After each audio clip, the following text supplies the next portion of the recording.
दिल्ली सल्तनत का वास्तविक संस्थापक था इल्तुतमिश। 1236 ईस्वी तक उसने शासन किया था। जब उसका अंतिम समय आया तो उसने सारे परिवार के सदस्यों को, रिश्तेदारों को बुलाया और उसने ये कहा कि मैं अभी अपने उत्तराधिकारी को चुनना चाहता हूँ, लेकिन एक ख़ास बात यह है कि मेरे उत्तराधिकारियों में, मेरी संतानों में सबसे ज़्यादा अगर कोई योग्य है तो मेरे पुत्र और पुत्रियों में से मेरी पुत्री है जिसका नाम रजिया है।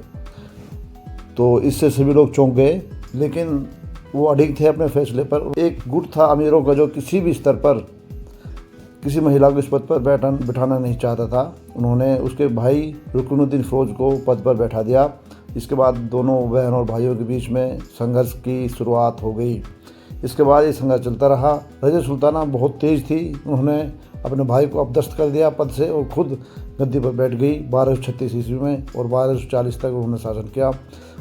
उन्होंने कुल 3 वर्ष 6 महीने कुछ दिन शासन किया, और उनका शासन वो संघर्षों से भरा था।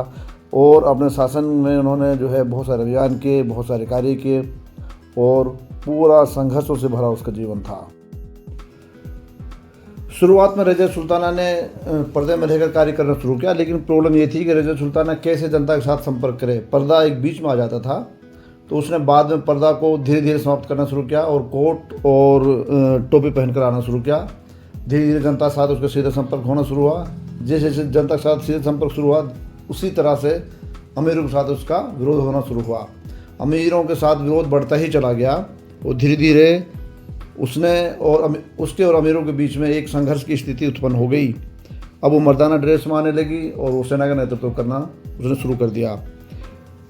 उस समय के लेखक हैं, उनका नाम है मीनार सिराज। उनका कहना है कि पूर्व में लखनऊती से लेकर पश्चिम में देवल तक सभी जगह सरदार उनकी सत्ता को स्वीकार करते थे। उन्होंने सैन्य अभियान चलाए। उन्होंने रणथंभौर, ग्वालियर और दिल्ली के आसपास के क्षेत्रों में सैन्य अभियान चलाए। इसके साथ साथ वो एक बहुत अच्छी लड़ाकू थी, अच्छी तरह तलवारबाजी करती थी, और सेना का नेतृत्व करने में बहुत अच्छी तरह सक्षम थी। वो एक अच्छी लीडर थी। रज़िया सुल्ताना ने गैर तुर्कों को बड़े पद देना शुरू किया, जिससे तुर्क सरदारों और रज़िया सुल्ताना के बीच में खाई और ज़्यादा बढ़ गई। जैसे कि रज़िया सुल्ताना ने जमालुद्दीन याकूत को अमीर आफूर का पद दिया था, जो आगे चलकर बहुत ज़्यादा एक संकट का कारण बना। रज़िया सुल्ताना की लाइफ को आप देखिए किस तरह से उसकी लाइफ चलती थी। एक तरफ उसका भाई उसके खिलाफ था, कभी भी उसकी हत्या हो सकती थी। अमीरों का एक बड़ा गुट उसके पक्ष में था, जो कि बहुत ज़्यादा शक्तिशाली था। तीसरा, एक महिला होने के नाते उसकी बहुत सारी लिमिटेशंस थी, क्योंकि कभी भी महिला होने के नाते लोग उसको जल्दी स्वीकृति नहीं देते थे। रूढ़िवादी वर्ग उसके खिलाफ था, क्योंकि वो एक मर्दाना ड्रेस में रहती थी, मर्दाना तरीके से बातें करती थी, मर्दाना तरीके से लोगों के सामने पेश आती थी, मर्दाना तरीके से दरबार लगाती थी। इस तरीके से लोग उस समय का मानसिकता इस लेवल पर नहीं थी कि लोग उसको स्वीकार कर पाते। तो एक बहुत बड़ा विरोध इसका हो रहा था। चौथा, उसका परिवार टूट चुका था, उसके भाई उसके खिलाफ था। हर तरीके से रज़िया सुल्ताना उसका जीवन काफ़ी ज़्यादा संकट की स्थिति से गुजरा था, और पूरा जीवन उसका ऐसे ही गुजरा। हालात उस समय बहुत ज़्यादा गंभीर हो गए, जब विश्वास की भावना बहुत ज़्यादा बढ़ गई और गुटबंदी बहुत ज़्यादा चरम पर पहुंच गई। भटिंडा के गवर्नर अल्तुनिया ने जमालुद्दीन याकूत की हत्या कर दी।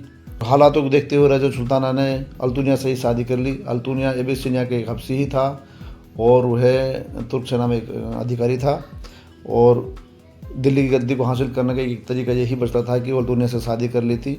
लेकिन इससे भी बात नहीं बनी और सारी सेना उनको छोड़कर चली गई। बाद में भटकते रहे वो दोनों, और कैथल में उन दोनों की डाकुओं ने हत्या कर दी। इसके बाद रज़िया सुल्ताना की कब्र को हाथ से ले जाया गया और तुर्कमान गेट पर दफनाया गया। बाद में 14वीं शताब्दी के लेखक इब्न बतूता कहते हैं कि रज़िया सुल्ताना के प्रति लोगों में इतनी ज़्यादा श्रद्धा बढ़ गई थी कि लोग उनकी कब्र पर आते थे लगातार और फूल चढ़ाते थे।